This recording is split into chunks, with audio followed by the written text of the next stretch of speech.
The Iowa caucuses are less than 3 months away, and right now it looks like they are anyone's to lose. A new Quinnipiac poll out today has the top 4 candidates separated by just 5 percentage points, essentially within the margin of error.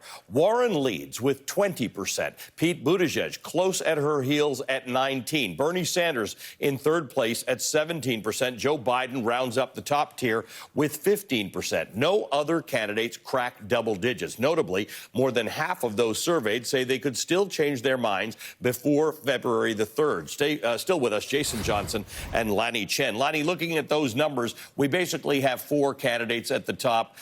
Something unusual would have to happen for somebody else to get into that top tier. What do you make of it?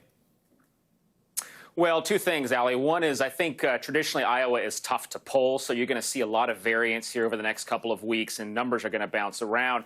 What I would say is it's going to be interesting. I think Sanders and Warren are going to be in one lane, and in the other you're going to have Buttigieg and Biden, and I think there's probably one survivor from each of those lanes. And as we observe what happens in Iowa, we're going to be looking at relative rankings. So it's not necessarily so important to win in Iowa, but it will be important to outdo your opponent in that lane in Iowa. So we'll have to see if Warren can hold on and if Buttigieg can hold on against Biden. I think Buttigieg and Warren, if indeed those 2 do hold on, are going to be the 2 tickets out of Iowa. Jason, when you look at those top 4 and you look at everybody else who's still in the race, do you think there are any breakout possibilities?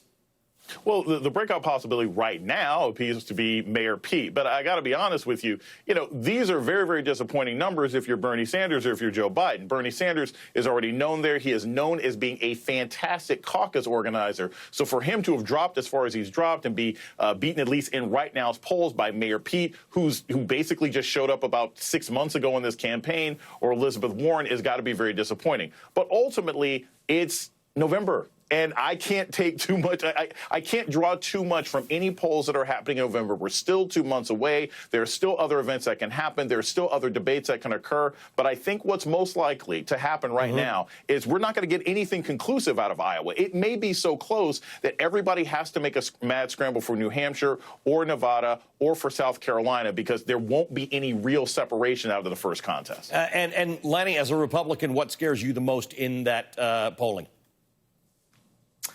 Well, look, I think the fact that you've got someone like Pete Buttigieg in the mix, I think he's a unique talent. And I think in a lot of ways, were I sort of thinking about this from the Trump campaign's perspective, of those different candidates, I still think Buttigieg is the one that's the biggest wild card and therefore would be the scariest in terms of not being able to predict how it goes.